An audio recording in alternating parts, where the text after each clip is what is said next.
takes, but we're going to be focusing on mainly fossils and transitional forms since those two kind of link together.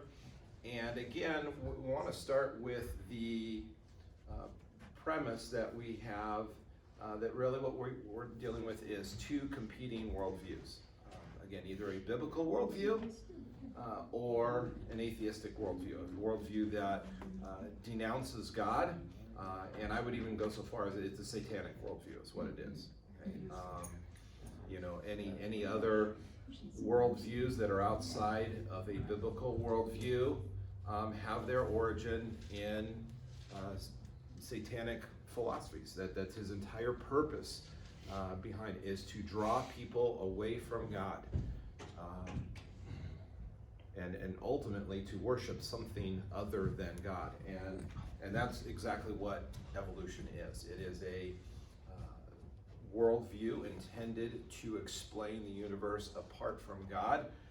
It is full of deception, and it's been treated as quote-unquote science, when in fact it really is not. So the last few weeks we've been looking at different bits of evidence. We looked at the flood a couple weeks ago. Last week, does anybody remember what we looked at last week? No, we didn't look at the flood last week. You're killing me. What's that? Variations of the kinds. Okay.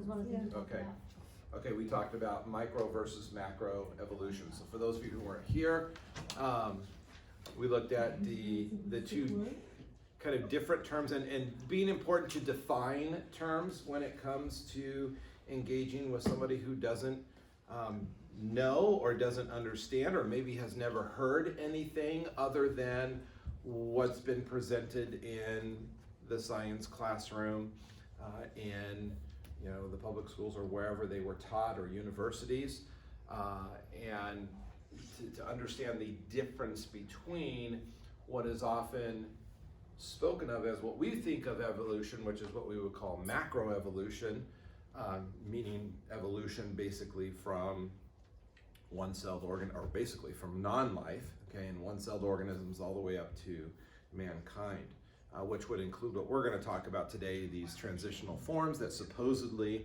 have happened along the way.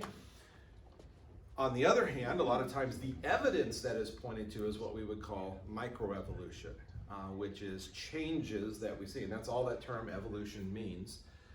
Changes within a species that are relatively minor.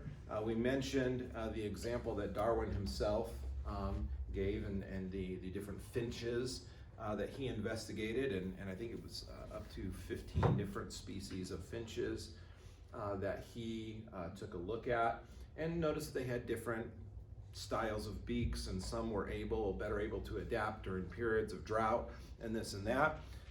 And evolutionists and Darwin himself often point to that. See, animals can change, and because they change, they're better able to adapt to an environment and survive and pass off that genetic variation to the next generation.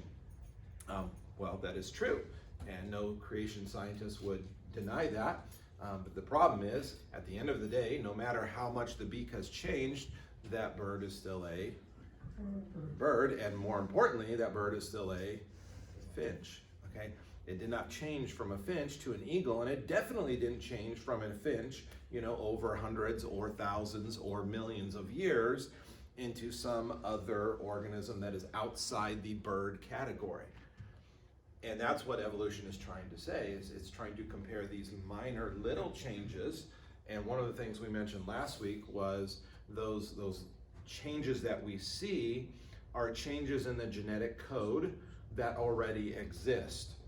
So there are traits that are passed on from the parent organism, or in some cases, their genetic information that is being lost, okay? So in other words, the parent organism passes on a specific trait, but the parent genetic code may have had code for other traits as well, but it only passes one of those traits on to the next organism. So actually there is a loss of genetic information, not an increase of genetic information. And that's actually what we observe, which again, observation, that's science, okay? And so anything that we've been able to observe, anything that we've been able to test, shows and reveals that organisms are slowly, over time, losing genetic information, not gaining it, which is, evolution teaches that somewhere we had to go from basically 0 DNA to, at some point in time, the first living organism had to have some sort of DNA code, and since that time, that DNA code has become more and more complex to eventually what we have today. So the question really becomes, where did all of that genetic information come from if it didn't exist in the first place? We have to add that, and there's no evidence anywhere in any test, and there's no observation that we can do that is demonstrating that we can add genetic material. So that's kind of what we dealt with last week, is again pointing out that we need to be careful when we're defining our terms. Absolutely, do we believe that organisms can change? We talked a little bit about an example of like breeds of dogs. Absolutely. Can you breed animals and get different kinds of dogs? Absolutely. But number one, that's done under very strict controls, okay, which requires an intelligence. And number two, we pointed out that as you do that, you are losing genetic information. So you may get a very specialized animal, but you've actually lost genetic information from the parent ancestors as we go along. So hopefully what some of what you're seeing is that the evidence that is supposedly out there, that is taught in classrooms as fact, is really not accurate. And that's one of the frustrating things to me over the years, as I have students and I teach science. I'm teaching it now at the elementary level. I taught it at the high school level, chemistry at the high school level for a long time. And it's amazing how students come in who've been in maybe public school or only been exposed to evolutionary teaching, and it's just assumed as true.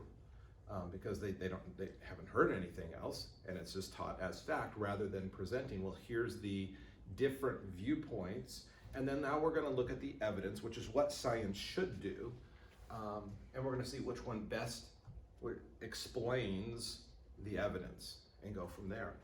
And unfortunately, that's not the case. I remember Wendy and we were on the East Coast many years ago before Kevin was born, and one of the places we visited was the Smithsonian.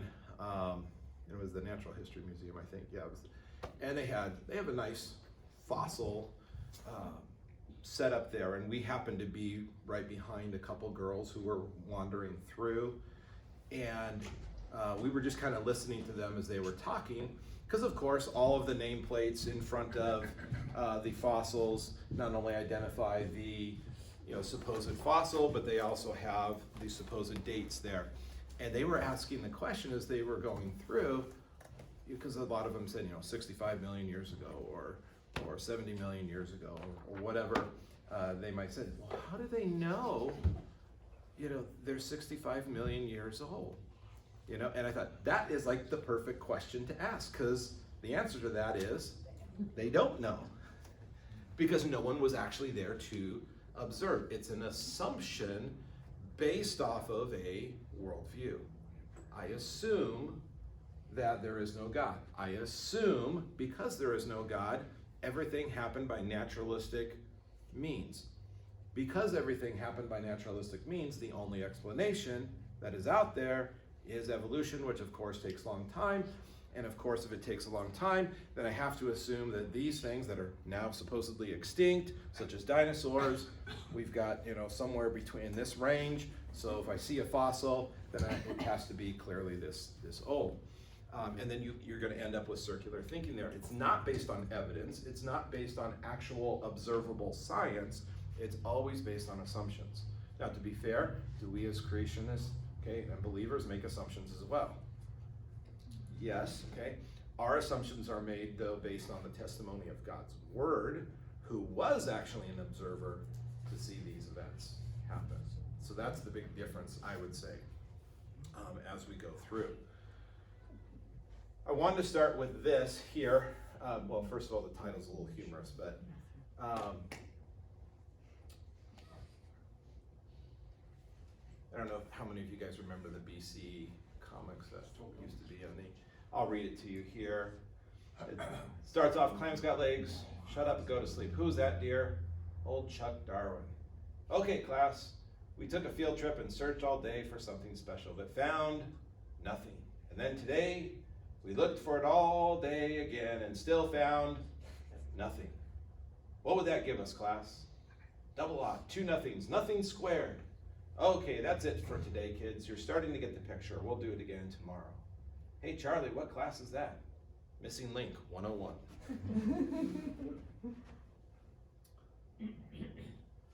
And so I wanted to start off with Romans 18. I know we've read it, or 18 through, oh gosh, I just blanked how far, I want to say 22 or there, or 25, excuse me, 18 through 25.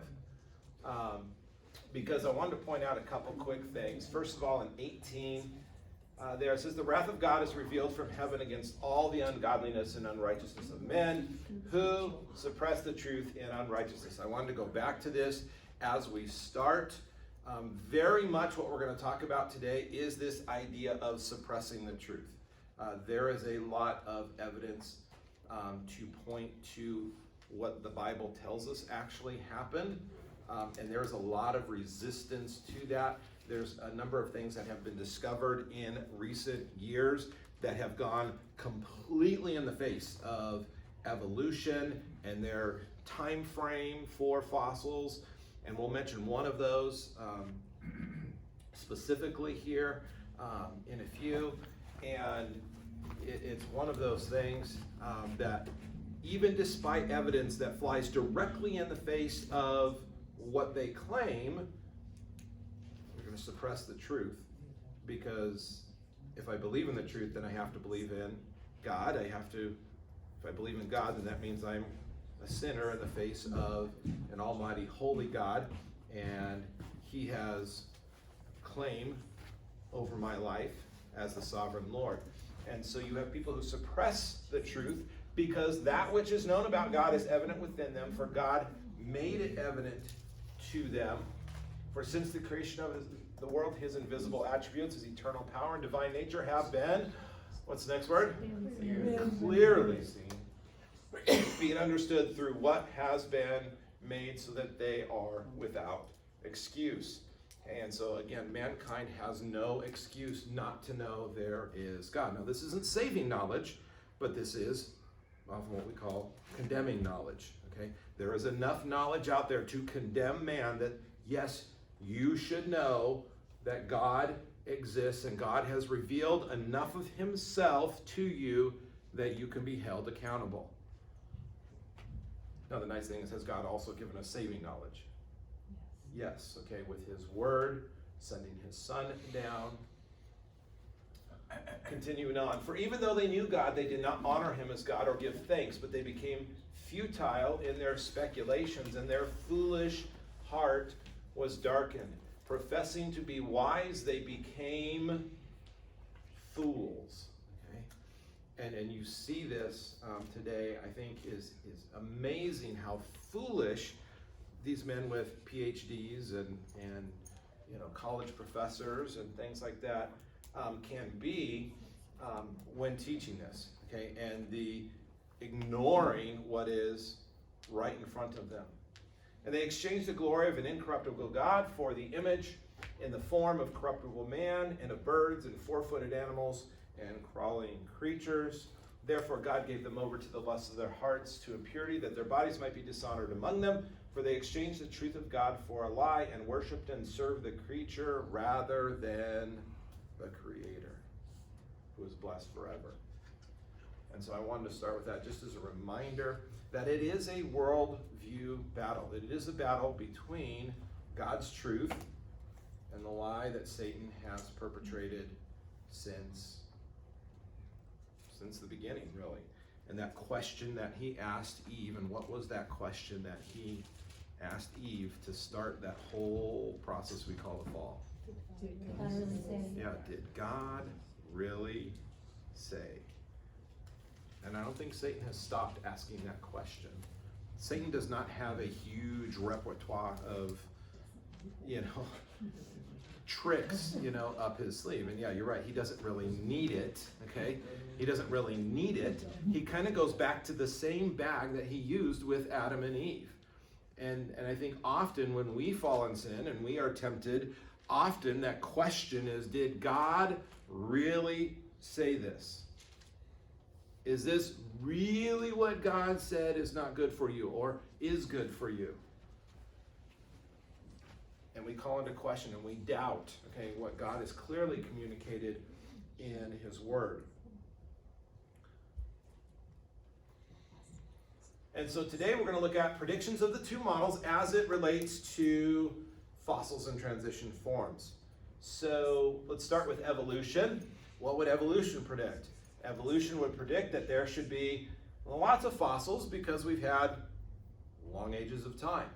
And so since life has been around for over 1 billion years, from single-celled organisms all the way on, those hundreds and hundreds of millions of years that have gone by, you would have had billions, if not trillions of things dying slowly over that time, survival of the fittest. And some of them, not all of them, most of them would decay like normal, but some of them would have gotten buried and we would fossilize and we would find those in the fossil record. The other thing they would predict is because there would be these slow transitions from one organism to another that would take place over millions of years, we should find many transitional forms in the fossil record. This should be something that is clearly evident, that we should not really see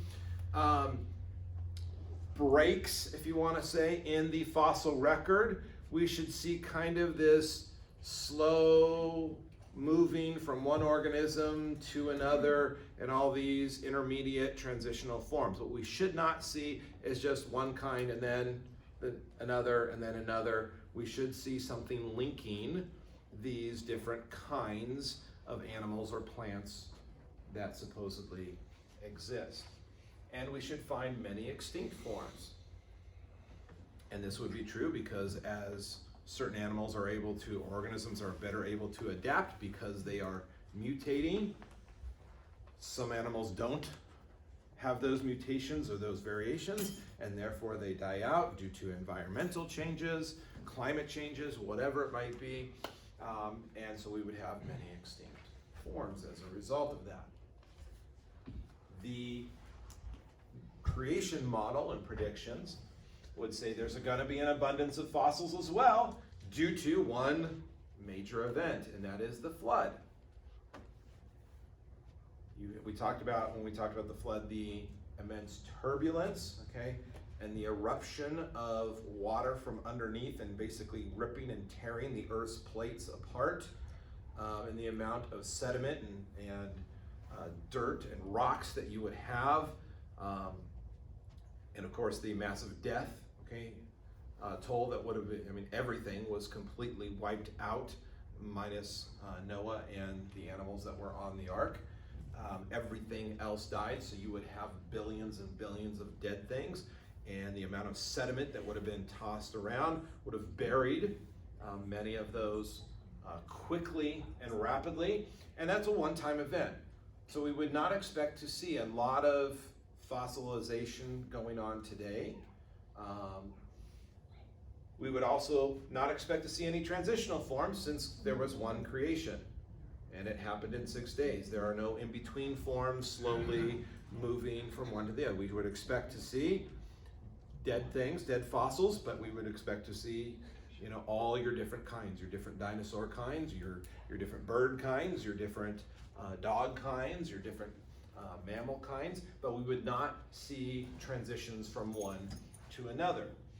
And we would expect to see some extinct kinds due to climate change, okay? And specifically, we mentioned when we were talking about the flood, one of the biggest climate changes would have been an ice age, which would have happened after that flood time period, due to a variety of things, due to the ash and the evaporation of water, in the air, large cloud layers. Okay, basically there would have been global cooling at that point in time, creating a massive ice age, and some of your animals would not have adapted well, particularly your larger reptiles that we know as dinosaurs. That would not have been a good environment for them. So many of them might have died out, okay, due to that. However, that being said, we also have a good clue that dinosaurs did live sometime after Noah's flood, because we find in the book of Job, which was probably written sometime around the time period of Abraham, roughly speaking. We don't know the exact time period, but somewhere around that time period, that two creatures are mentioned there that are clearly not normal creatures. Okay, Behemoth and Leviathan are mentioned by God as he's rebuking Job there and kind of putting Job in his place. And the description of Behemoth is probably something on the lines of a brachiosaurus, okay, or something similar to that. It is an immense creature. And the description of it, I know some people have tried to say, well, maybe it was an elephant or something like that. If you actually read the description of it, okay, and particularly its tail that it describes, okay, if you ever seen an elephant's tail, it is not, okay, this, a tree trunk, okay, okay. This is something massive that we don't appear to have around today. Same thing with Leviathan, okay, it seems to be a sea-dwelling, monstrous, okay, dinosaur, okay, probably. And so, you know, these things probably were living at least up until the time period of Job, and as time began to be. And I would even say this, is it possible some of them survived even longer than that, because you have tales in just about every culture of things like dragons, you know, and so is it very possible that those sightings of whatever they were, okay, were ancient dinosaurs? Yeah. Yeah, I was just about to say, I mean, the word dinosaur didn't come about until the 1800s, so what could they describe it as other than, say, a dragon? Yep. And then we have evidence too of things, I think it was I want to say around 1920, there was a Japanese fishing boat that pulled up a carcass of something that looked like I think it was a plesiosaur, or what we now classify as that. And they took a few pictures and then unfortunately they dumped it back in the ocean. It would have been nice if they had actually kept it for study purposes, but from the pictures that we have, it appears to be a dinosaur that had died not that long ago, and that was within the last 100 years. So it's very possible there are still what we would classify as sea-dwelling dinosaurs, at least, alive, swimming around in the ocean, you know, and we just are not aware of them. Again, the ocean is one of those areas that is vast, and we cannot by any stretch of the imagination say that we have searched everything there, or that we know all the creatures that live and dwell there. It is a vast, vast area, and we have studied only small portions of that. So that's what these two models would predict. So then when we go to the fossil record, we want to look and see, is that actually what we find? This right here is what we call the geologic timescale. Again, this is not based on evidence. It's not like we went to evidence and then built this. This is based on evolutionary assumption. Okay, this is what we assume should happen. Okay, starting down here at the bottom, the simplest life forms, starting with single-celled organisms, and then those increasing into multi-celled organisms, invertebrates first, and then eventually moving to vertebrates, and eventually moving on to land creatures, and slowly larger reptiles, and those reptiles would have developed into birds and mammals, kind of branched off into two areas, and at the top, of course, is your mammals, and man being the very top of that chain, at least so far. Of course, if you continue to think in that direction, then at some point in time, we're going to evolve into something else, okay? Whatever, who knows, okay? But if that theory continues to be true, then evolution should be continuing to happen, and I don't know, okay, where we go from there. And I know some comic books have played around with that theory of mutants, you know, being the next evolutionary stage of mankind and having superpowers and things like that, who knows, okay? But that's the theory, and they've given different names, some of which you may, you know, be familiar. Jurassic, of course, you know, being that time period where the dinosaurs would be, hence where we get, you know, Jurassic Park and Jurassic World and those great movies there. And so, of the models, okay, it should be the easiest actually to disprove the creation model. All that you really need to do to disprove the creation model is find really one authentic transitional form within the fossil record. If you could do that, okay, then really you should be able to disprove God's word and what it says here. Obviously we're still talking about it, so any authentic transitional forms have not actually been found. Brian, you had a... No, it's just about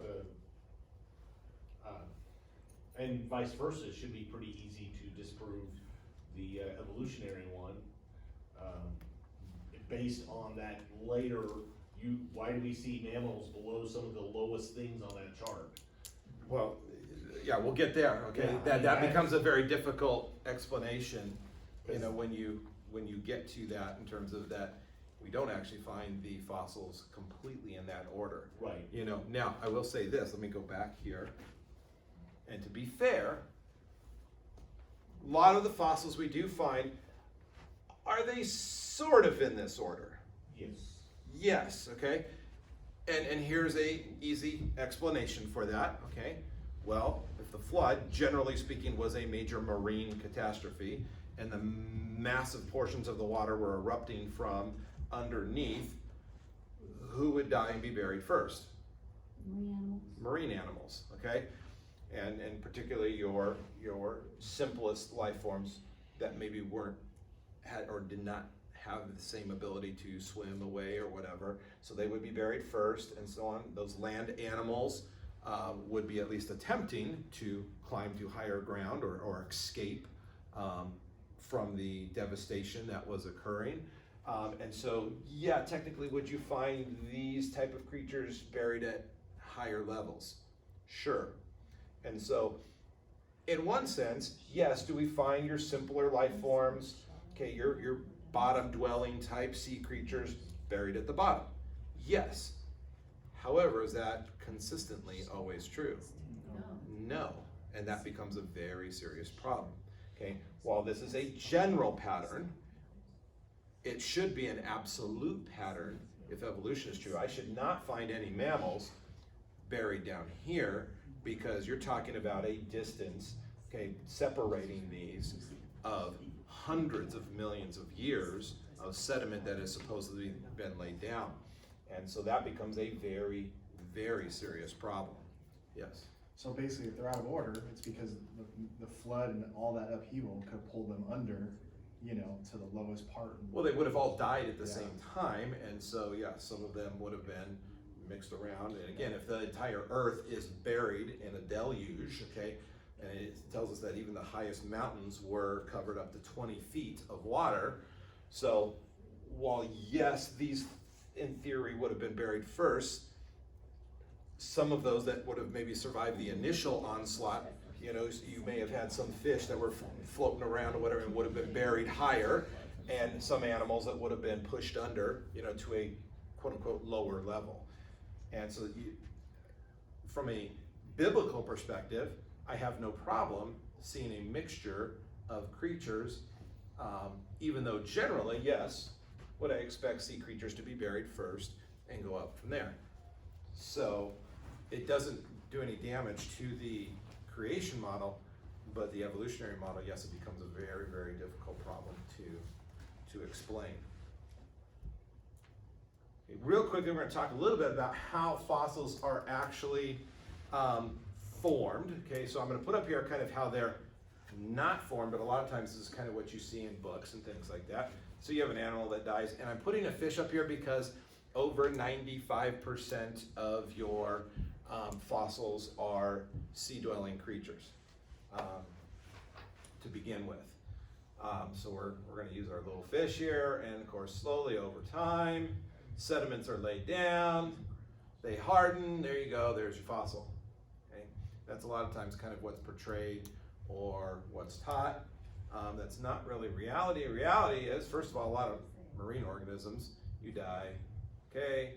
Scavengers, okay, of some sort, whether it be bacteria, whether it be other animals, devour, and there's really nothing left to fossilize. So more often than not, most animals, and that's what we observe and see in the world today, that's why there's not a lot of fossilization going on today, because most living things, really God designed this world kind of to utilize dead things. Okay, we talk about, maybe in school you learned about decomposers.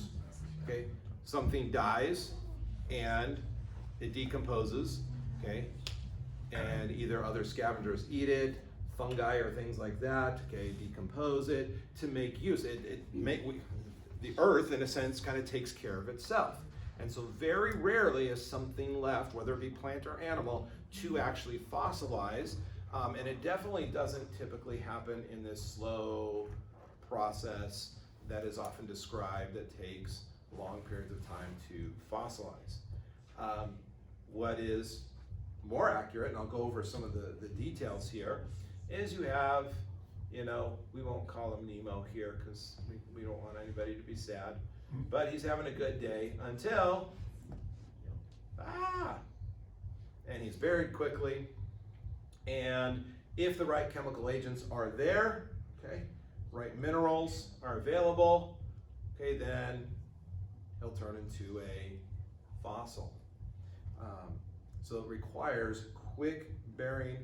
There's different types of fossilization that can occur, and I'll mention those briefly in just a second here, but I do want to mention how a fossil is formed, and I don't think I put that up here. No, we'll wait on that.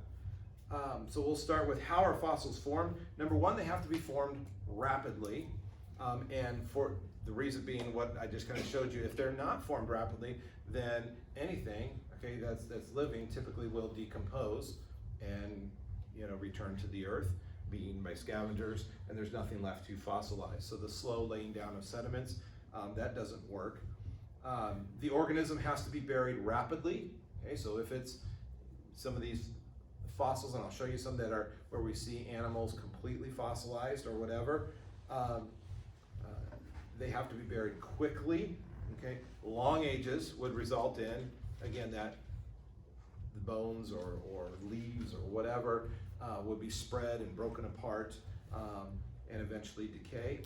You also need, and here's the most important thing, a cementing agent of some sort. So you need minerals, and this could be several different things, but you need a cementing agent, chemicals or minerals, that can harden the particles of rock or that replace the soft materials, the organic materials of a fossil there. Okay. Did you have a comment, Kevin? No. No, okay. There, and so that all of those are required in order to fossilize something. And there's different ways that this can happen, or fossils that we see. One is through making an imprint. Okay, for example, like a shell can make an imprint. We have some fossil things like footprints or things like that. So where you make an imprint, okay, and then minerals, okay, or a cementing agent come over that imprint and harden, and you can get a fossil, okay, from that imprint. You can have something where it basically the chemicals come and they take over the soft tissue of an organism and harden and create a fossil that way as well. One thing to keep in mind, most of what we observe, okay, are, I think I can give you the percentages here. Let's see here, 95% of all fossils are shallow marine organisms like corals and shellfish. So that's the 95% of all fossils that we find. 95 of the remaining 5% are algae and plants. They are. And then another 95%. So 95 of the remaining 0.25% are invertebrates, okay, including insects. So that's a very small percentage of the fossils, okay? And what's left, okay, so the vertebrates make up about 0.0125% of all the fossils. So you know, a lot of times what you see in museums, and you see the fossils of fish, or you see the fossils of dinosaurs or things like that, those fossils of vertebrates are 0.012% of all fossils that exist on the planet.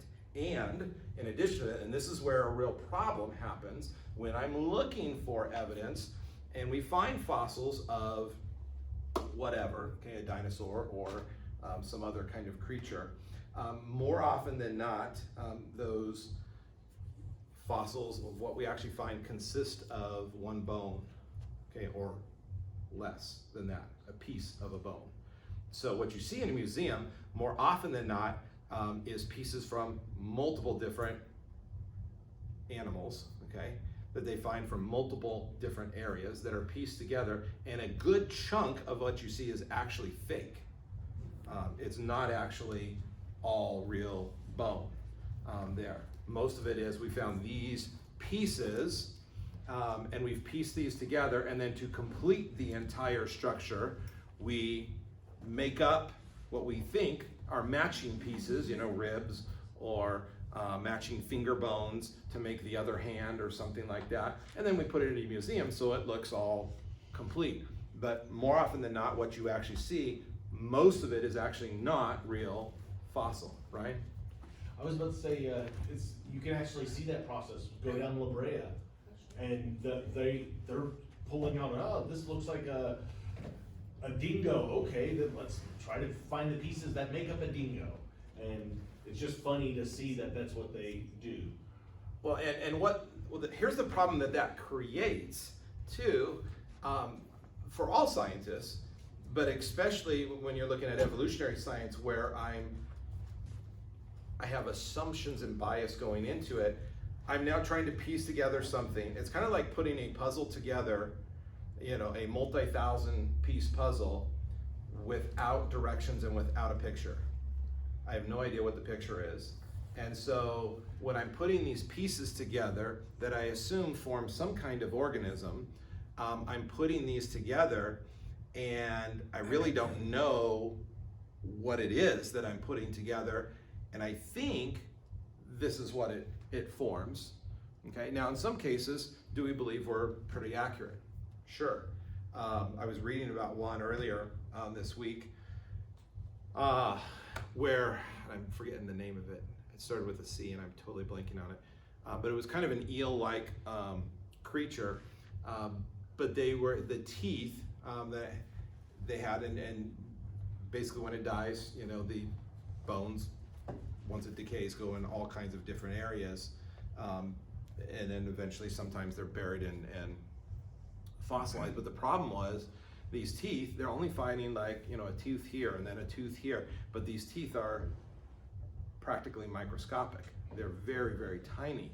And so then trying to, well, which one goes where, and do they all belong to this particular organism? Are we sure we've got them in the right spot?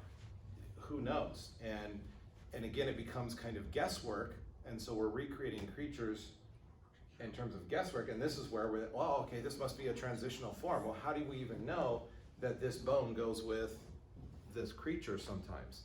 And it becomes difficult. Now, have we learned over time? Yes, okay, and do we find, oh, we put this bone with the wrong creature, it should go over here. And we do learn, and that's part of science, but it's not, okay, an absolute, and we need to understand that. Okay, I wanted to show a couple examples of fossils. I thought this was interesting. You'll notice the definition of fossil here, and you'll notice what it precludes. That's a random number. Yeah, it is. Well, it's not so random, actually. Just over where creation Yeah, okay, it just happens to be over where creation would have, and the flood could have happened. So we, by definition, are defining a fossil as anything, any evidence of life that's more than 7,000 years old, which completely disregards anything that the Bible or whatever would have to say. Well, that's not a very scientific definition of a fossil. It's not really defining what a fossil is. All it's doing is precluding one view of how fossils were formed. Interesting that here you have supposed there Dinosaur Valley, okay, which is pretty famous there in Colorado and Utah, okay, but right away they're telling you, well, it can't be formed this way. We're going to completely disregard the Bible and what it has to say. It says fossilization is a process that can take anything from a few hours to millions of years. The amount of time that it takes for a bone to be completely permineralized is highly variable. If the groundwater is heavily laden with minerals in a solution, the process can happen rapidly. Modern bones that fall into mineral springs can become permineralized within a matter of weeks. And so here you have even an evolutionary scientist who is making this statement, that it does not take millions of years to fossilize something. We even have modern evidence of things that may fall into these mineral springs or hot springs that have a lot of minerals, and they can fossilize very, very quickly. And again, the conditions of the flood would have been perfect for that. Here's an example in Australia of a water wheel, okay, that was entombed into solid rock in less than 65 years. Because of the heavy mineral content, and you can see how it's been basically fossilized, okay, in a relatively short amount of time. It did not take millions of years for this to happen.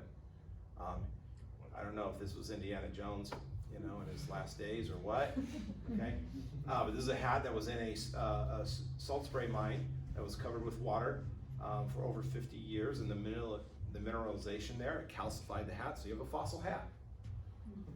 Hardened into rock, basically.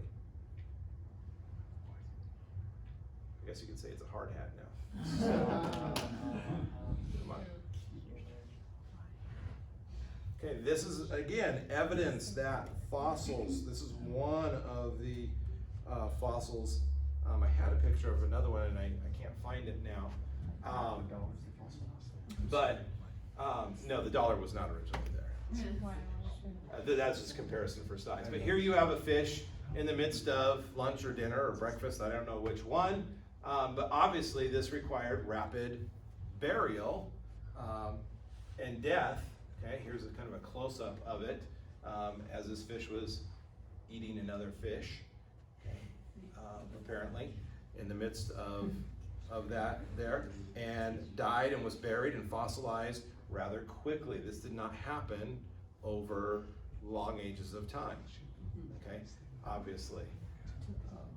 There, so, and there's another one in the picture. The other picture that I used to have was of an animal giving birth. I think it was a fish giving birth in the midst of giving birth, and was buried in the midst of that action, okay, and died, okay, in that process. And again, that's evidence of a catastrophe, okay, happening and burying these animals quickly. And again, that points to the truth of God's word when God talks about this enormous catastrophe that was devastating on the earth. We would expect to see these kinds of things.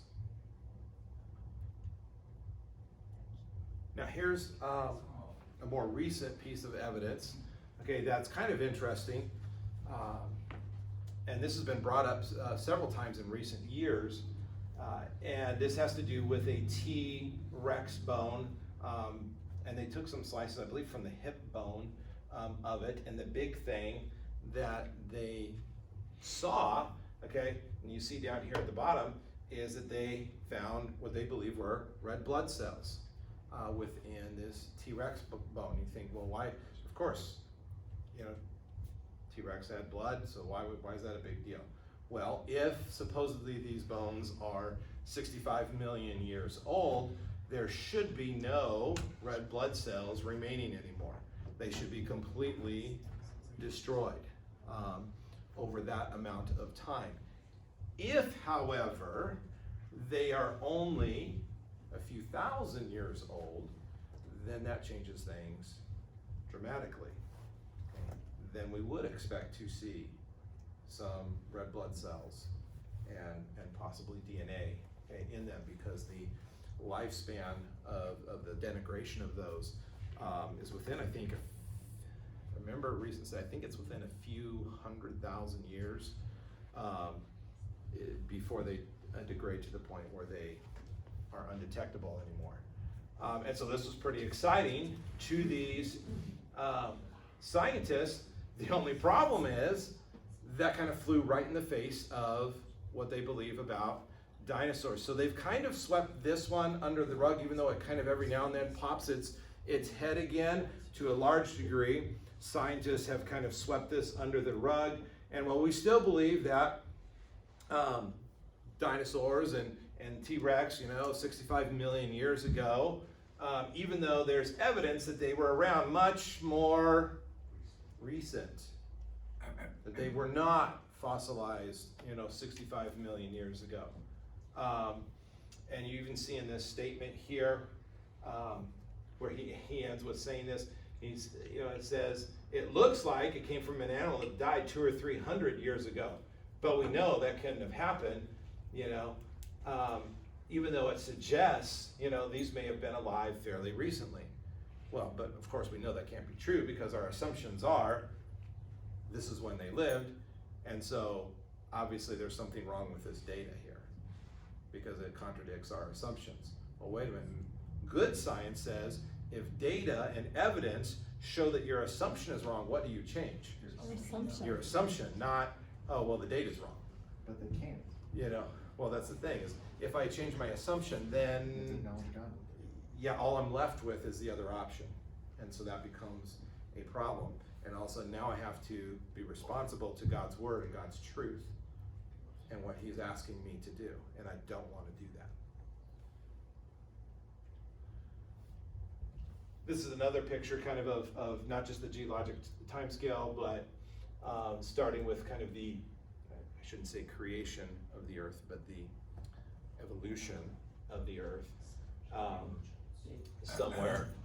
Somewhere around 4.5, 5 billion years ago. And as you go through all this time here, you get your first cellular organisms somewhere about here in the time scale, and those slowly evolve to some multi-celled organisms, and you get some algae, and you get some more complex organisms. You get your Cambrian explosion here of life, supposedly, and that evolves, and eventually you get fish, and those fish kind of somehow evolve in having some kind of ability to crawl on land. And of course we eventually evolved into reptiles, and larger reptiles, which evolve into birds, and eventually mammals, and then eventually one of those mammals ultimately evolves into mankind. And so that's kind of our history that is presented a lot of times in textbooks and things like that.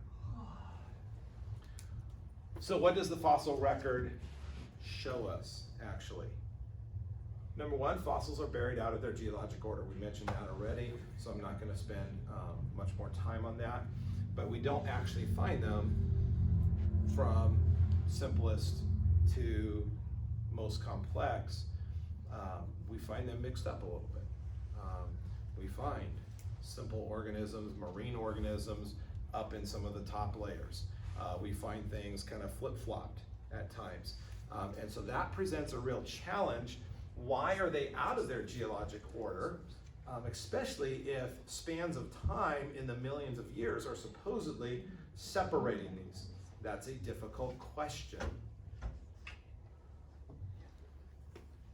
The other thing that we do find is fossils of various kinds appear suddenly through the fossil record. And what that simply means is we do not find transitional forms. We find this kind, we find the cat kind, we find the dog kind, we find the fish kind. We find different fish kinds, but we don't find some kind of transition between them. We find fish kinds, and we find land creatures, but we don't find something that's kind of fish, but kind of sort of able to walk, on land and breathe on land and things like that. And so that becomes an issue as well.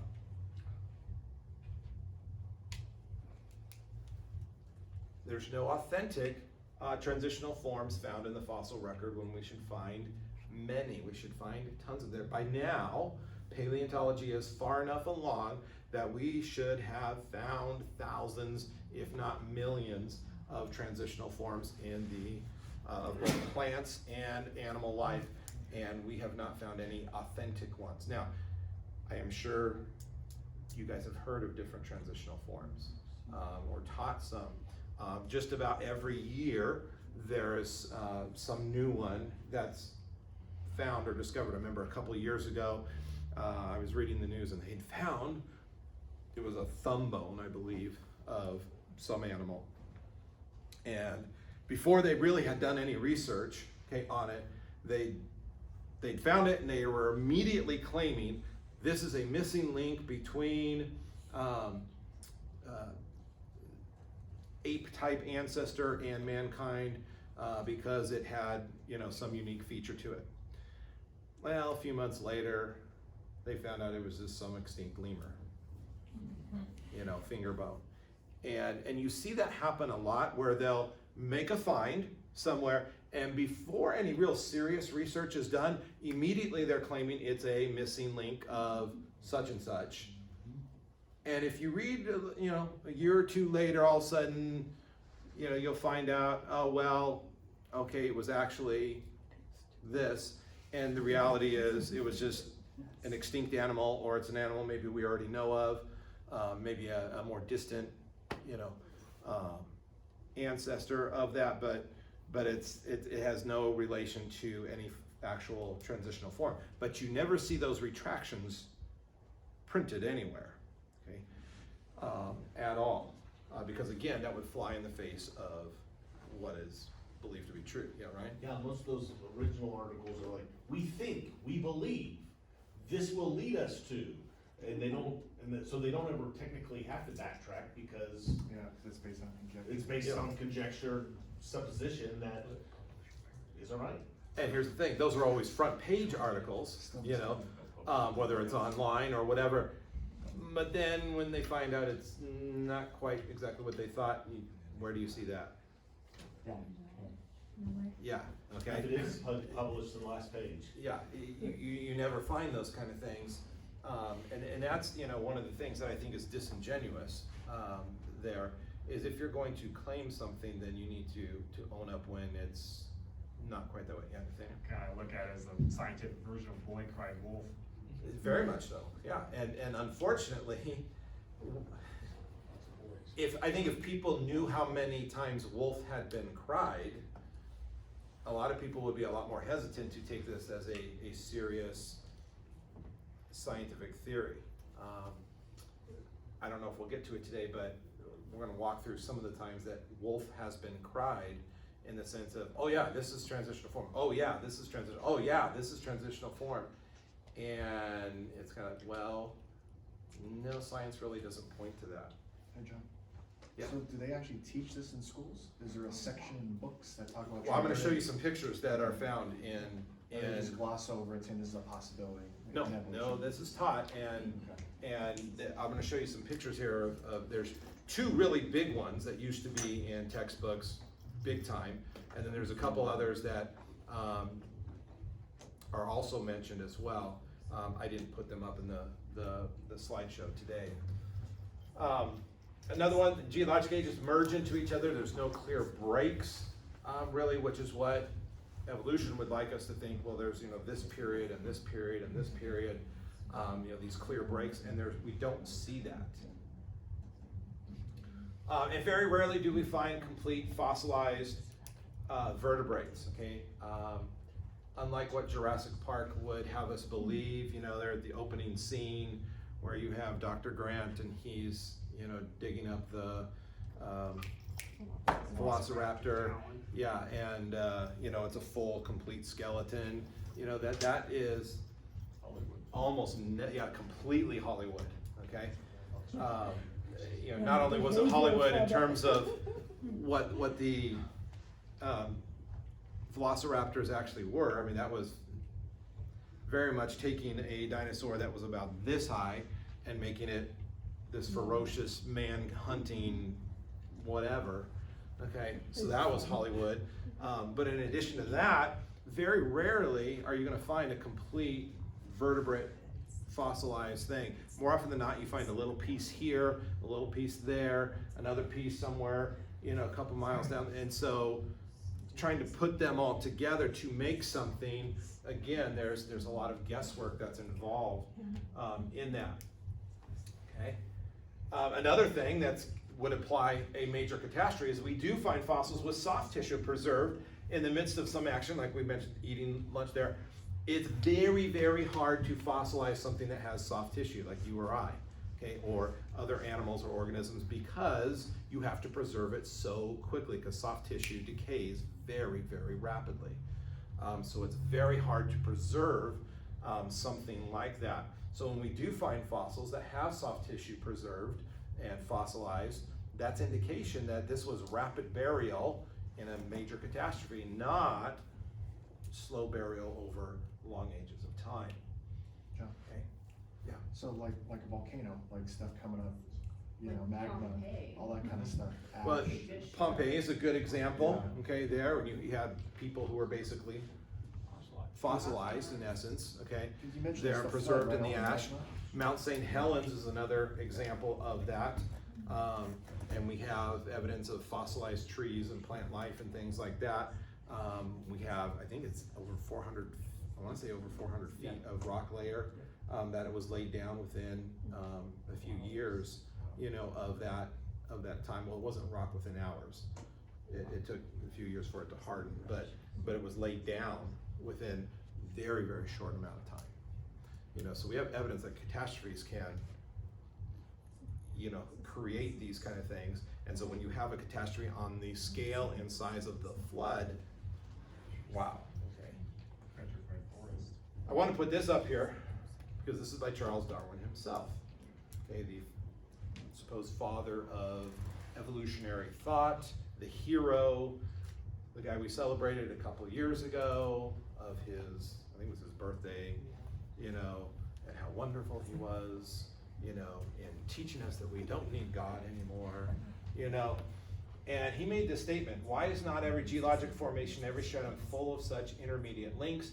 Geology surely does not reveal any such finely graduated organic chain, and this is the most obvious and serious objection which can be urged against the theory. And so he understood that at his point in time, the fossils that had been discovered, there weren't any intermediate links. There weren't any transitional forms. And he knew that that was a real flaw in his theory. His assumption, though, was, well, paleontology is fairly new. And as time goes by, we're going to discover more fossils. And as we discover more fossils, we will find these transitional forms. We will find these links. That was his belief. He had faith in that. Except now, we are 150 plus years later and still waiting for any authentic transitional forms. So now it's not only become a major problem, a serious objection, it is a huge glaring problem for evolution. Okay. Even Charles Darwin himself admitted this is a problem. And it's still a major, and that's why evolutionists are hunting so desperately for transitional forms, because they know that if they can't actually authentically find any, then it is a huge problem for their belief system. Another very famous evolutionist, this is Stephen J. Gould. He is dead now, but he was one of the massive proponents of evolution. And he said the extreme rarity of transitional forms in the fossil record persists as the trade secret of paleontology. The evolutionary trees that adorn our textbooks have data only at the tips and nodes of the branches. The rest is inference, however reasonable, not the evidence of fossils. And so here, even one of the most blatant evolutionists admitted himself that, well, we know at the very tips the things that do actually exist. The rest is all inference of how we got from point A to point Z, okay, over here. We're inferring, and you notice he says however reasonable. He throws in that however reasonable because it's based on his assumption of what is true about science. It's not actually really reasonable. Okay, to think that life came from non-life is not reasonable. If you really think about how transitional forms would happen, it's not reasonable. And let's see here. I think I'm just going to mention this and then we'll get to the rest next week. If you stop and think about transitional forms, because a lot of times what's taught in textbooks is they have these nice little pictures, you know, and they show the little tree branching, you know, from single-celled organism. They show you the process of how you get from here all the way up to man and all the different places where evolution branched. Well, that's all well and good to draw that, and it's all well and good to draw these pictures of these supposed transitional forms. The problem is they never take the time to teach students to think, well, in order to get from here to here, what would have to change about the organism? For example, okay, one of the big changes, okay, is reptile to bird, some sort of dinosaur-like reptile, okay, supposedly changed, you know, over time into a bird. Now, keeping in mind that these mutations that happen have to, according to evolution and by natural selection, have to give the creature a functional advantage is the word that's used. In other words, something that would better allow it to be able to adapt to the environment or better be able to hunt down prey or whatever it might be, so that it could better survive than the previous organism. Well, okay, let's take some sort of reptile and it's going to change into a bird. What are some of the things that it has to change? Bone structure. Okay, bone structure. What is true about bird bone structure? Okay, they're hollow, so it can allow flight. Reptiles do not have hollow bone structure. Okay, so somewhere along the lines, that bone structure has to begin to hollow out. But before that creature can actually fly, so is that a functional advantage for a creature that can't really fly yet, but its bone structure is now hollow? No, it's going to be weaker. It's actually going to be a functional disadvantage. So again, according to evolution, that would now be dead. Yeah, it would be weeded out of the chain. It would not be as fit to survive. And so that would never get passed on to the next generation. You know, those slow changes. Again, another thing, what else has to change about a reptile to... Cold-blooded. Okay, cold-blooded versus warm-blooded. Okay, so there's another big change that has to happen. So how does that happen? You know, what's another one? Okay, what it eats, its digestive system. Okay.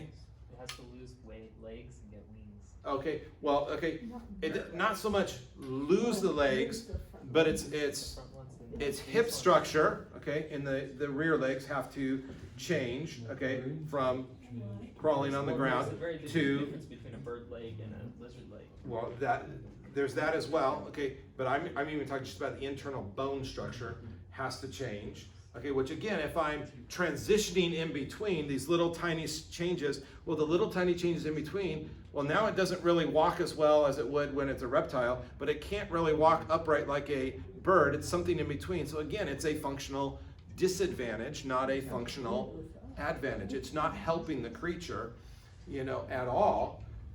Changing scales into feathers, again, this doesn't happen instantly. It's slowly over time. So you now have some sort of creature that doesn't really have scales, which, what does a lizard use scales for?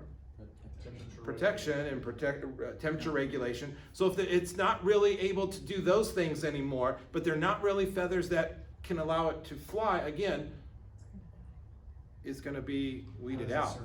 So how does it survive? So it's nice to draw these pictures in a textbook, but the reality, when you actually think it through, scientifically it doesn't work. You don't end up with a creature that is better able to survive and better able to function. But we never mention this to students. But if you presented them with this, then all of a sudden, wait a minute, by the very definition of what evolution teaches, survival of the fittest, these things aren't fit to survive. Those would get weeded out and you would never end up with a new organism. And we could, same thing with fish supposedly growing legs. So you have something that, its fins aren't really working as fins anymore, but they're not really completely legs yet. Well, what use is that? It's gonna get eaten up. And so these are some of the problems that you run into. Nathaniel? I personally love it when evolutionists try to tie chickens in relation to T-Rexes. Doesn't make sense. Yeah. I don't know if you guys watched it in Jurassic Park. They tried to tie, the velociraptors because it could leap, supposedly, really high, and of course that was part of its, moving towards its bird-like, whatever. Yeah. And again, Hollywood taking, something and running with it, based off of a lie.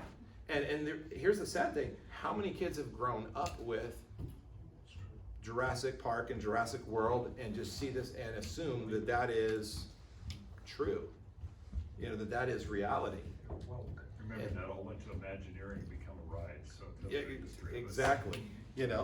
But that's what they see, that's what they know, that's what they're taught, and it's so far from the truth. And so again, it comes back to believing and teaching God's word is truth.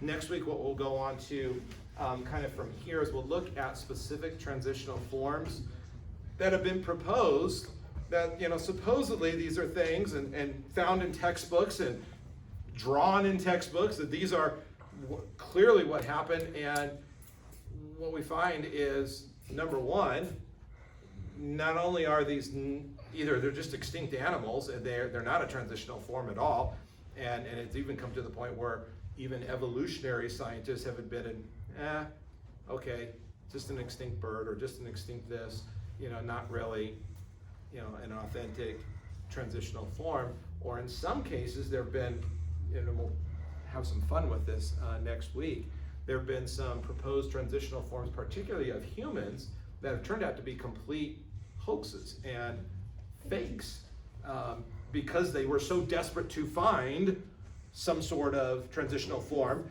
There have been actually situations where they faked it, okay? And then it was put into textbooks for many, many years, and then all of a sudden, oh, this isn't actually authentic. This was completely falsified.